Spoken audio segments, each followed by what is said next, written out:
Hi hello ಎಲ್ರಿಗೂ ನಮಸ್ಕಾರ. ನಾನು Geeta Mahesh. Welcome back to Geeta Mahesh YouTube channel. So ಇವತ್ತು ಗವಿಶ್ರೀ ರಥೋತ್ಸವ ಇರೋದ್ರಿಂದ ದಕ್ಷಿಣ ಭಾರತದ ಕುಂಭಮೇಳೆ ಎಂಬ ಪ್ರಸಿದ್ಧಿ ಪಡೆದಂತಹ ಕೊಪ್ಪಳದ ಶ್ರೀ ಗವಿಸಿದ್ದೇಶ್ವರ ರಥೋತ್ಸವ. ಸೊ ಕೊಪ್ಪಳದಲ್ಲಿ ಇರೋರೆಲ್ಲರೂ ಆಲ್ಮೋಸ್ಟ್ ನೋಡ್ಕೊಂಬಂದಿರ್ತೀರ. ಸೊ ನನ್ನ ಫ್ರೆಂಡ್ಸ್ ಬೆಳಗಾಂ ಡಿಸ್ಟಿಕ್ನ ಆಗಿರೋದ್ರಿಂದ ಒಂದಿಷ್ಟು ಕ್ಲಿಪ್ಗಳನ್ನ ಇದ್ದೀನಿ, ನೋಡ್ಕೊಂಬರೋಣ ಬನ್ನಿ.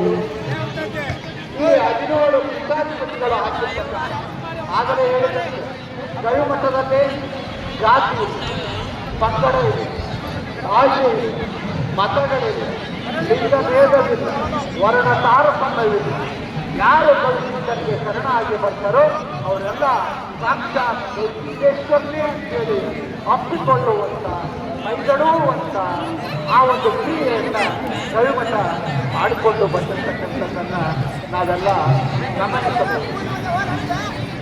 ಈ ಮಾನವನ ಇತಿಹಾಸದಲ್ಲಿ ಸಾವಿರಾರು ವರ್ಷಗಳ ಇತಿಹಾಸವನ್ನು ನೋಡಿದರೆ ಸಾಮ್ರಾಟರು, ಚಕ್ರವರ್ತಿಗಳು,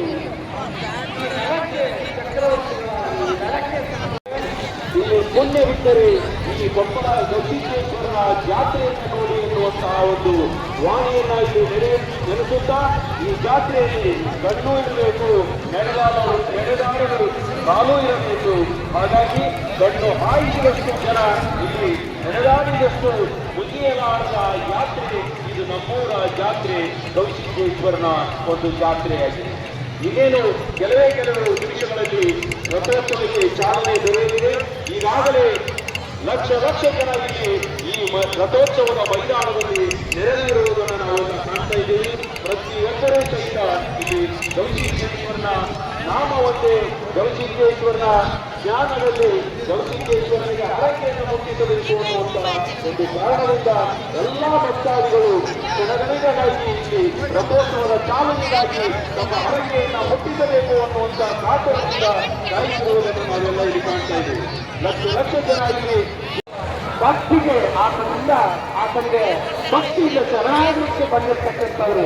ಅವರಲ್ಲಿ ಇವತ್ತು ಹುದ್ದೆಗಳ ವ್ಯಾಮೋಹವಿಲ್ಲ, ಜಾತಿಗಳ ವ್ಯಾಮೋಹವಿಲ್ಲ, ಯಾವುದೇ ಎಲ್ಲ ವ್ಯಾಮೋಹಗಳನ್ನು ಬದಿಗಿಟ್ಟು ಗವಿಸಿದ್ದೇಶ್ವರನ ಮಠಕ್ಕೆ ಸಾಮಾನ್ಯ ಭಕ್ತನಾಗಿ ಬಂದು ತಿರುಗಿರ್ತಕ್ಕಂಥದ್ದನ್ನು ನೋಡಿದ್ರೆ ಅವರಲ್ಲಿ ಭಕ್ತಿಗೆ ಶ್ರದ್ಧೆಗೆ ನಾವು ಒಂದು ದೊಡ್ಡ ಚಪ್ಪಾಳೆಯನ್ನು ಕಟ್ಟಬೇಕು ಅಂತ ಅನಿಸ್ತಾ ಇದೆ.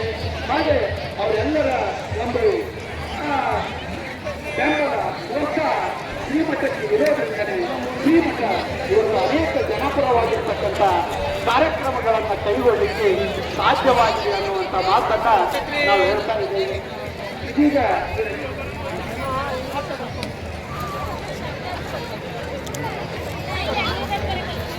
2020 ಈ ಮಹಾರಥೋತ್ಸವದ ದಿನವಾದ ಈ ಒಂದು ರಥೋತ್ಸವಕ್ಕೆ ಇನ್ನೇನು ಕೆಲವೇ ನಿಮಿಷಗಳಲ್ಲಿ ಚಾಲನೆ ದೊರಕಲಿದೆ. ಈ ಒಂದು ರಥೋತ್ಸವ ಕಾಲದಲ್ಲಿ ಇಲ್ಲಿ ಕಾಗಿನೆರೆಯ ಪರಮ ಪೂಜ್ಯರು, ಆಕರ್ಷಿಸುವ ಪರಮ ಪೂಜ್ಯರು ಇಲ್ಲ ವೇದಿಕೆ ಮೇಲೆ ಅವರು ಈಗಾಗಲೇ ಆಶೀರ್ವದಿಸಿದ್ದಾರೆ, ದಯಮಾಡಿಸಿದ್ದಾರೆ. ಇದು ಕೆಲವೇ ಕ್ಷಣ ಪರಮ ಪೂಜ್ಯರು ವೇದಿಕೆಯ ಕಡೆಗೆ ಬರ್ತಾ ಇದ್ದಾರೆ. ಮಾನ್ಯ ಗೌರವಾನ್ವಿತ ರಾಜ್ಯಪಾಲರಾಗಿರ್ತಕ್ಕಂಥ ಮೇಘಾಲಯದ ರಾಜ್ಯಪಾಲರು ಸಿ.ಎಸ್. ವಿಜಯಶಂಕರ್ ಅವರು ಈ ಮಾನಸೋತ್ಸವಕ್ಕೆ ಚಾಲನೆಯನ್ನ ನೀಡ್ತಾ ಇದ್ದಾರೆ. ಆ ಒಂದು ಘಟನೆಗೆ, ಆ ಒಂದು ಮಾನಸೋತ್ಸವಕ್ಕೆ ಚಾಲನೆಯನ್ನು ನೀಡುವಂತ ಸಂಕೇತಕ್ಕಾಗಿ ಭಕ್ತರು ಮೌನವಾಗಿ ಕಾಯ್ತಾ ಇರ್ತಕ್ಕಂಥದ್ದೆಲ್ಲ ನೋಡಬಹುದು. ಸುಮಾರು ಒಂದು ಅಂದಾಜಿನ ಪ್ರಕಾರ 6 ಲಕ್ಷ ಜನ ಭಕ್ತರ ಹಿಂದೆ ಕಾಣ್ತಾ ಇದ್ದೇವೆ. ಪರಮಪೂಜ್ಯ ಸ್ವಾಮೀಜಿಯವರು ಆಗಮಿಸ್ತಾ ಇದ್ದಾರೆ. ಕೆಲವೇ ನಿಮಿಷಗಳಲ್ಲಿ ಕಾರ್ಯಕ್ರಮ ನಾಣ್ಯ ಸಿಗಲಿದೆ.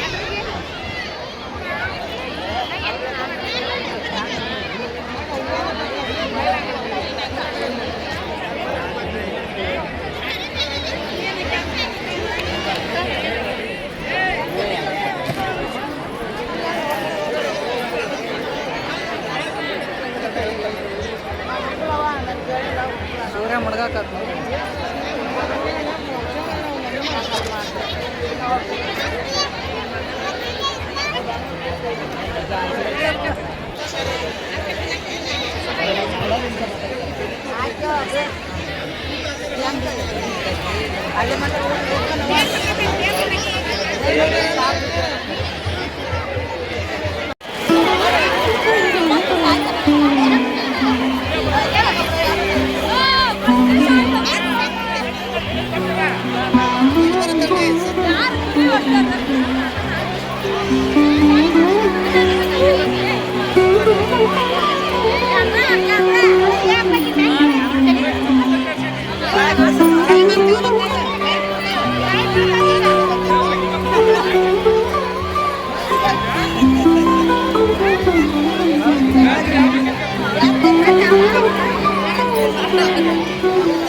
ಅಭಿನವ ಗವಿಸಿದ್ದೇಶ್ವರ ಮಹಾಸ್ವಾಮಿಗಳ ದಿವ್ಯ ಸನ್ನಿಧಾನಕ್ಕೆ ಭಕ್ತಿಪೂರ್ವಕ ಸಲ್ಲಿಸಿ ಪರಮ ಪೂಜನೀಯ ವೇದಿಕೆಯಲ್ಲಿ ಆಸೀನರಾಗಿರುವಂತಹ ಅನಂತ ಪೂಜೆಗಳು ಹಾಗೂ ಅಭೂತಪೂರ್ವವಾಗಿ ಜರುಗುತ್ತಿರುವ ಶಾಸ್ತ್ರೋತ್ಸವ ಮಹಾರಥೋತ್ಸವ ಕಾರ್ಯಕ್ರಮದಲ್ಲಿ ಭಾಗಿಯಾಗಿರುವಂತಹ ಸಮಸ್ತ ಸಭ್ಯತ್ವ ಮಂಡಳಿಗಳ ಭಕ್ತಿಪೂರ್ವಕ ಪ್ರಣಾಮಗಳನ್ನು ಸಲ್ಲಿಸಿ ಇವತ್ತು ಈ ಸಂದರ್ಭದಲ್ಲಿ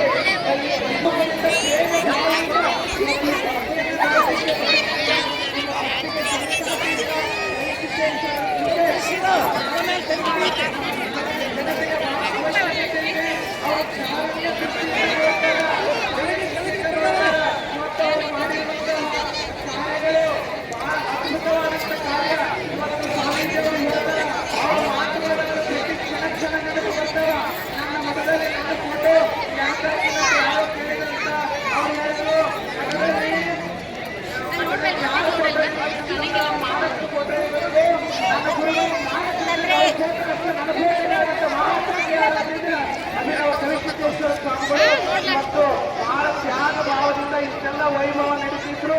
ಅದು ಗುರುಗಳ ಶಕ್ತಿಯಿಂದ ಪರಮ ಪೂಜ್ಯರ ಶಕ್ತಿಯಿಂದ ನಡೀತಾ ಇದ್ದು ಕೂಡ ಕಿಂಚಿತ್ತು ಅಹಂಕಾರ ಭಾವನೆಯಿಂದಲೇ ಸದಾ ವಿನೀತರಾಗಿ ಕಲಿಸಿಕೊಂಡ ಕೃಪೆಯಿಂದ ಇದು ನಡೀತಾ ಏಕೈಕ ತ್ಯಾಗವಂತ ಅಪರೂಪದ ಸ್ವಾಮೀಜಿಯವರು ಯಾರಂತ ಅಭಿನವ ಸ್ವಾಮಿಯವರು ಅಂತ ಮಹಾಸ್ವಾಮಿ ದೇವರನ್ನ ಅಂತ ಈ ಪರಂಪರೆಯನ್ನ ಅಂತ ಈ ಮಠದ ವೈಭವವನ್ನ ಅಂತ ಮಠದ ಭಕ್ತರನ್ನ ಕಾಣುವಂತಹ ನಾವು ಈ ಭಕ್ತಿಯನ್ನು ನೋಡುವಂತವರೇ ನಾಗದ ಗಣ್ಯರಂತ ನಾನು ಹೇಳಿಕೊಂಡಿದ್ದೀನಿ. ಪೂಜ್ಯರ ಸೇವೆ ಅನನ್ಯ. ನಮ್ಮ ನಾಡಿಗೆ ಇವತ್ತು ಸಾವಿರಾರು ಜನ ಪೂಜ್ಯರು ಇದ್ದಾರೆ.